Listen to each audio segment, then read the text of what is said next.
کوروش و پیرمرد دانا در دل دشت‌های پارس. روزی کوروش جوان که هنوز شاهنشاه نشده بود، همراه سپاهش از روستایی دور عبور می‌کرد.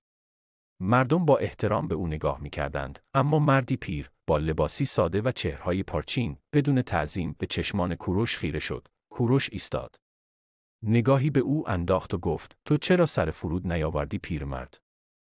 پیرمرد لبخندی زد و گفت: من تنها در برابر حقیقت سر فرود میآورم، نه قدرت. و سکوتی سنگین بین آنها حاکم شد. سپاهیان دست بر شمشیر بردند. اما کوروش لبخند زد. او به مرد نزدیک شد و گفت: حقیقت نزد تو چیست؟ پیرمرد گفت: حقیقت آن است که هر قدرتی اگر برای مردم نباشد، فرو میپاشد. تو کوروشی از نژاد شاهان. اما اگر برای عدالت نجنگی، تاریخ تو را فراموش خواهد کرد. کوروش لحظه‌ای اندیشید. بعد رو به سپاهش گفت: اگر روزی من از راه عدالت دور شدم، این پیرمرد را پیش من آوری تا مرا به راه بازگرداند. سالها گذشت. کوروش شاهنشاه شد. امپراتوری بزرگی پدید آورد.